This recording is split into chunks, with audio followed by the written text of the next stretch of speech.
बिस्मिल्लाहिर्रहमानिर्रहीम। नाज़रीन, hit story के साथ मैं हूं शमशाद मांगट। स्टूडियो में मेरे साथ मौजूद हैं एडवोकेट सुप्रीम कोर्ट जनाब रियासत अली आज़ाद साहब। रियासत अली आज़ाद साहब 2 दफ़ा जनरल सेक्रेटरी रहे हैं इस्लामाबाद बार एसोसिएशन के और 1 दफ़ा सदर भी रह चुके हैं। बड़ा नाम है इनका वकला बरादरी में। आज हम इनसे जानेंगे कि हुकूमत जो है वो सुप्रीम कोर्ट के जजों की तादाद जो है वो कम करना चाहती है। तो वो क्या कहते हैं कि अगर जजों की तादाद कम होगी तो उसका नेगेटिव असर होगा या पॉजिटिव असर होगा। तो रियासत अली आज़ाद साहब क्या देखते हैं आपके, हुकूमत ये सोच रही है कि जजों की तादाद कम कर दी जाए? बिस्मिल्लाहिर्रहमानिर्रहीम। मैं समझता हूँ कि हुकूमत जो है उसका ये फैसला कि वो जजेस की तादाद जो है वो कम करना चाह रही है, मैं समझता हूँ कि ये शायद उनका मैनस है, बदनीति है जिस पे ये वो लेजिस्लेशन करने जा रही है। हमेशा कानून वो होता है, एक लैटिन मैग्ज़म है सेलस पॉपुलिस सुप्रीमा लेक्स, कि कोई भी लेजिस्लेशन मांगट साहब की जाएगी वो for the welfare of the public होगी। आप वेलफेयर ऑफ दी पब्लिक कैसे ये कर रहे हैं कि आप जजेस की तादाद कम करें, जबकि सुप्रीम कोर्ट के अंदर इस वक्त आप पेंडेंसी देखें तो subject to confirmation of the record जो है वो तकरीबन 40,000 के लगभग केसेस जो है वो पेंडिंग पड़े हुए हैं। तो आप क्या वेलफेयर कर रहे हैं पब्लिक की, जजेस की तादाद कम कर रहे हैं। अगर आपको ये मुल्क अजीज है, अगर आपको अवाम अजीज है, उनके मसाइल आप दिलचस्पी रखते हैं कि वो हल हो, तो मैं समझता हूं कि सुप्रीम कोर्ट के जजेस की तादाद बढ़ानी चाहिए के बजाय के कम करने के। मैं समझता हूं कि ऐसी कोई भी लेजिस्लेशन अगर हुकूमत करती है और उसको चैलेंज कर दिया जाता है सुप्रीम कोर्ट ऑफ पाकिस्तान में, तो वो सुप्रीम कोर्ट एक कलम की नोक के साथ उसे उठा के बाहर रोड पे एक रद्दी के टोकरी के अंदर उसको फेंक देगी। अच्छा, रियासत अली आज़ाद साहब ये बताइए कि जो ये जजों की तादाद कम करना चाहते हैं, क्या ये जजों की तादाद उतनी रखेंगे जो इनके हम ख्याल होंगे? ऐसा पॉसिबल ही नहीं है मांगट साहब। जो सुप्रीम कोर्ट ऑफ पाकिस्तान है, हमें सबको हर इदारे का एहतराम करना चाहिए और सुप्रीम कोर्ट ऑफ पाकिस्तान जो है वो इस मुल्क और कौम और मजलूम और जुल्म के जबर के पिसे हुए लोगों की आखिरी उम्मीद हुआ करती है। वो मैं समझता हूं कि चूंकि हुकूमत को इस वक्त वो एग्रीव्ड अपने आप को समझते हैं, मेरी जाती राय में सुप्रीम कोर्ट ऑफ पाकिस्तान ने दोनों फैसले जो इमरान खान के खिलाफ और इस हुकूमत के खिलाफ अभी जो 2 फैसले आए हैं, दोनों जो हैं वो कॉन्स्टिट्यूशनली और लॉ के मुताबिक हैं, उसमें कोई कबाहत नहीं है। मैं समझता हूं कि कोई भी जजेस वहां पे बैठे हुए हों, वो अपने ईमान को उन्होंने तोलना था, उन्होंने अल्लाह को भी मुंह लगाना है, अल्लाह को भी हिसाब देना। मैं समझता हूं कि ये कैसे पिक एंड चूज कर सकते थे। वही जजेस थे जिन्होंने इनके हक में इमरान खान के खिलाफ फैसला दिया तो वो ठीक थे। अब जब उन्होंने इमरान खान के हक में फैसला दिया और हुकूमत के खिलाफ फैसला दिया तो अब वो बुरे हो गए। तो ये फैसले के साथ इसको कंडीशनल नहीं करना चाहिए। आपको मैक्सिमम ये देखना है, एप्रिशिएट करना चाहिए रूल ऑफ लॉ को, कानून को, कि क्या वो कॉन्स्टिट्यूशन और president of supreme court of Pakistan के मुताबिक वो फैसले हैं या नहीं है।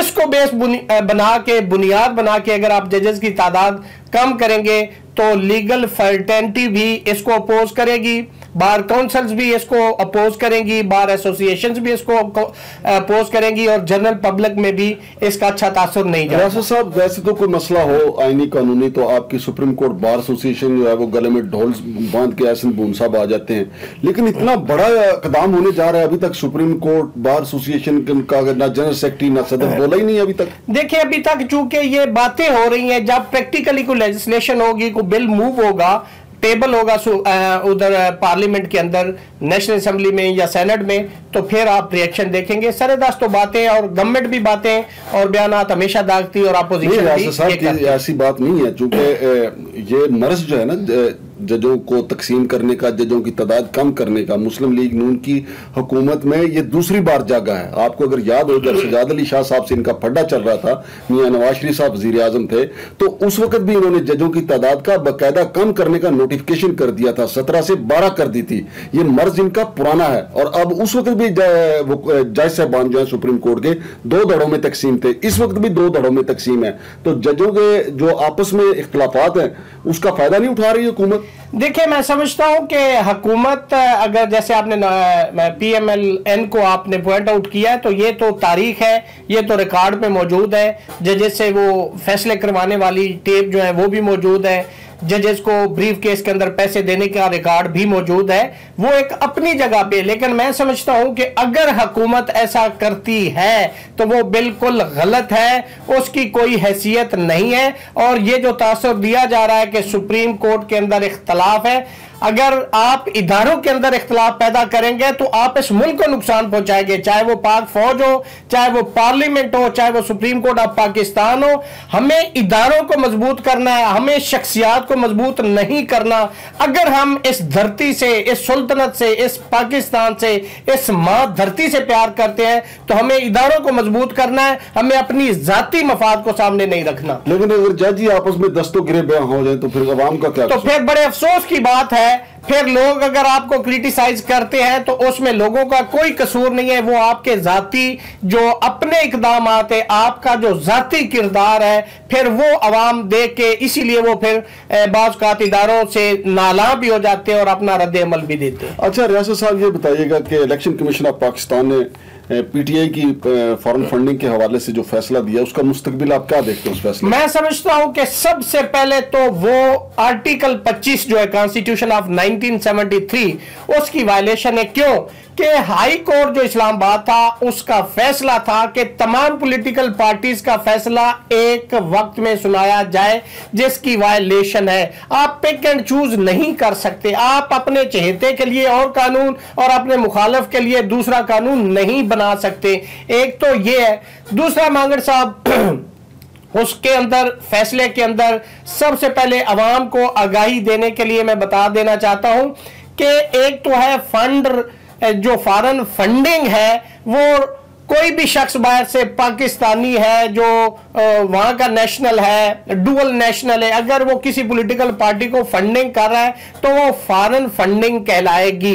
एक है जिसको ममनुआ कहते हैं, प्रोहिबिटेड फंडिंग जो है, वो ऐसी फंडिंग है कि आप CIA से ले रहे हैं, आप रा से ले रहे हैं, आप FBI से ले रहे हैं, और वो फंडिंग किसी वहां के इदारे एजेंसी से ले रहे हैं, और वो फिर जो फंड है वो मुल्क की इंटेग्रिटी के खिलाफ, मुल्क की सोवरेनिटी के खिलाफ, मुल्क के अमन के खिलाफ अगर वो इस्तेमाल हो रही है और ये साबित हो जाए तो फिर तो वो जुर्म है। और अगर इमरान खान के केस को देखें तो उसमें जी फलां कंपनी, अब सरगोदा की कंपनी को भी उन्होंने फॉरेन कंपनी में शो किया हुआ, उन्होंने फैसलाबाद की एक कंपनी, उसको भी उन्होंने बाहर से किया है, कोई इंडिविजुअल कैपेसिटी में दे रहे हैं। मांगड़ साहब, पाकिस्तान एक ऐसा मुल्क है जहां पे गामा भी खाले इकट्ठी करता है, ताजा भी करता है, जहर भी करता है, बकर भी करता है, उसको कोई नहीं पूछता। यहां पे कोई कानून साजी नहीं कि वो खाले इकट्ठी क्यों कर रहा है।